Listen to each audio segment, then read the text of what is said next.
All right, everybody. Last one. Hope everybody's doing good. Let me talk about the final for just a second before I get into today's lecture. Just a couple of things. One is, what it is it's going to be a short answer essay, and I'm looking for on your screen about a half a page on the little slot that it gives you. I mean, you can stretch the slot, but I'm not looking for pages and pages and pages on each one. Um, some of the questions will have multiple points. Make sure you answer each point. I always encourage people to write down, like go through the question and write down the 2 or 3 things that I'm looking for in the question, because oftentimes people will answer half of the question and that's worth half of the points of the question. And yes, that's just and correct and how that goes down. So make sure, and I'm telling you, don't roll your eyes and say, yeah, I got it. You would not believe how many people make that mistake all the time. So, and that's part of the deal. That's part of what education is supposed to do, help us to look at everything we need to look at in a problem. So make sure you read the whole question, answer every aspect of every question. Don't write too long. And you don't. I'm not looking for grammar and perfection. I mean, I need to be able to understand it, but just get it down. Just start writing.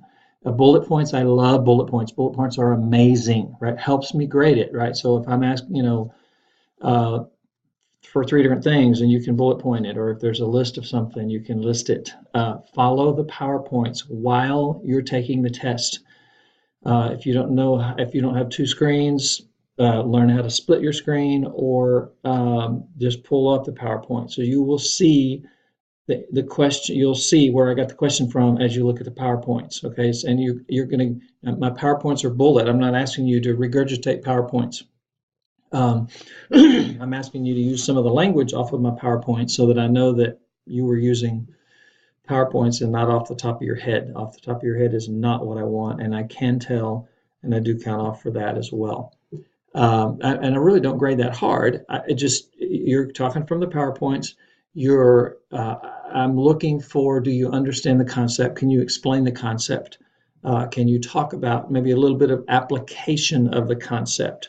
There may even be some personal application, or you can use a personal example. So keep those things in mind as you take the test, and do well and be blessed. Okay, so this is actually what the textbook has done is looked at a particular case study, and I'm not going into the details of the case study. I'm going to talk a little bit about um, um, about some of the concepts that go into the study, and then I'll talk about the results of the study. So physiological reaction is, in other words, physical reactions, and there are things that our body does when we become, and the broad technical term is aroused. I know when people hear that term, they're like, oh, sexual arousal. That's not what we're talking about. We're talking about arousal, increased heart rate, increased pulse, those kinds of things.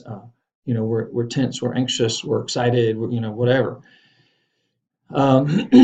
So instead of just looking at arousal of an individual, what Bowen does, which is true to systems theory in general, and certainly Bowenian family systems theory, is to look at arousal patterns for entire families and how we impact each other. And I know we've talked about that a tremendous amount, but I'm just telling you that concept is huge in terms of how we impact one another. I want you to notice, and I may have already said this earlier, but hopefully you are noticing this, but I want you to notice how the dynamics of a group, almost no matter how large or how small it is, that's an exaggeration, smaller groups, addition or subtraction of one individual changes everybody's. It changes the feel, changes everybody's mood, changes. It's subtle, but it changes. So notice that with your own family and with groups of friends. It doesn't matter who it is. It doesn't matter if you're related or not. So all of these aspects, right, of fusion and cutoff and closeness and distance and differentiation of individuals and how well families function together and don't function together all play into how an individual deals with stress, as opposed to it being a very individual or individualized or individualistic thing. I hope that makes sense. Okay, so he used the analogy of a chain or like a chain reaction. So I think of when I hear chain reaction, my brain goes to domino effect, right? So instantly you're talking about, this person gets upset and it upsets this person in this way, and then that person yells and upsets another person, and they shut down and pull away, right? So I mean, that's what we're talking about in terms of a chain reaction. Electrical impulses, and I thought it interesting. I was thinking about, and I liked this, and I could picture like, wires go along and then stop, and there's a relay box here. That's a person. Wire goes along a little further, and then another relay box here, and that's a person.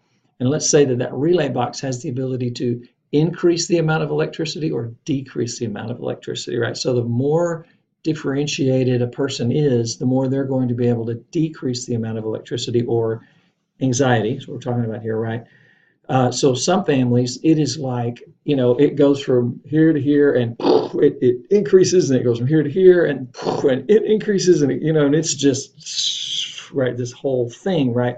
And then you have families where everybody's pretty calm, or you have families where there's one person that's a stabilizing factor. So, it starts taking off and it gets to this person and they calm it down, and it decreases a little bit, right? The intensity of the anxiety, the intensity of the emotion. There we go. So I found this little chart here. I like this. This is I'm going to Pearson's R, or Pearson correlation. This would be what's called positive correlation, because when one thing increases, another thing increases. That's a positive correlation. If it were one thing increases and another thing decreases, that's a negative correlation. I think I've talked about this in here before. In fact, recently, I'm not sure. Maybe in another class, because we're talking about this kind of stuff in the other class a lot. So bear with me. But nonetheless, this is good counseling stuff. This is really not, this is not going to be on the test. I'm not going to ask you about Pearson's correlation or Pearson R correlation. But there is a parallel. So the more fused a person has, fusion of emotion, inability within themselves, inability to separate emotion from intellect, the more fusion there will be around them in terms of their relationships with their family. And was one is the worse it is, the worse it is, right? The worse it is within the individual, the worse it is within the family. So let's see, we're going to talk about this whole reactivity of the family as a whole, and so the study looks at the individuals within the family and how they impact one another in terms of behavior, relationship patterns, physiological reactions. And they did not use these, right, in the study, but these are some of the ones that are used. And I just said et cetera because there's all kinds of physiological measures that we can use on people. I think they talked about using brain waves and other stuff. Galvanic skin response, by the way, is the moisture level of your skin. We're really not talking about sweat. We're just talking about increased moisture. So when you get anxious, the moisture, if you've ever had clammy, palmy hands when you were upset, that's galvanic skin response. Heart rate, brain activity, et cetera, et cetera, et cetera. As the king said on The King and I. Somatic reciprocity is a great term. So somatic complaints is complaints of the body, and in the field of psychology and counseling, we're usually talking about things that happen in the body as a result of, as a symptom of what is going on psychologically and or emotionally with a person. So let's say a person gets anxious and they become nauseated. Nauseation is a physical soma of the body. This is a Greek word, of the body, soma. It is a body reaction. And so what we're saying is there is reciprocity amongst family members in terms of physical symptoms as well. Doesn't mean that I get anxious and my and get a stomach ache. My brother gets anxious and gets a stomach ache. Not necessarily. It could be that I get anxious and get a stomach ache. My brother gets anxious and has a headache, right? So it could be a different symptom, but oftentimes the level of intensity is the same, except there is a primary symptom bearer in most families where that person may get the headache and the stomach ache and the achy joints and the weakness and get all shaking and trembling. You get all kinds of symptoms, and other family members get less symptoms. And nonetheless, there are problems within the other family members as well. And it is a reciprocal relationship in that it's very back and forth. What you do affects me, what I do affects you, and that third person in the triangle is also affected by it as well. All the other people in the as well as other triangles, right? All the members of the family. So the sympathetic nervous system is it activates arousal, right? It's that fight or flight. And the parasympathetic nervous system seeks to restore calm. It brings back balance. I use the analogy of the gas pedal and the brake pedal on a car. So the gas pedal is the sympathetic nervous system, cranks things up, gets things revved up, right? Gas pedal. The brake pedal is the parasympathetic nervous system, helps the body to calm down. Now, what happens when people are chronically anxious for long periods of time, and it's a lot of multiple severe situations and challenging scenarios and high anxiety in a family, I use the example of one of two things happened. The gas pedal got stuck down and the brakes eventually wear out and fail, or you could just say the brakes are broke. The brakes break.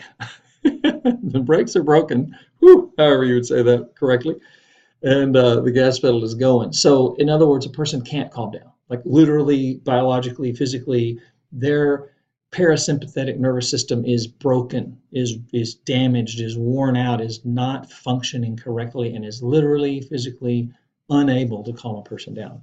That is when, and I'm not a big proponent of medication in general for psych stuff, except when it really is needed, and especially anti-anxiety medication, because most of it's addictive and most of it is very short.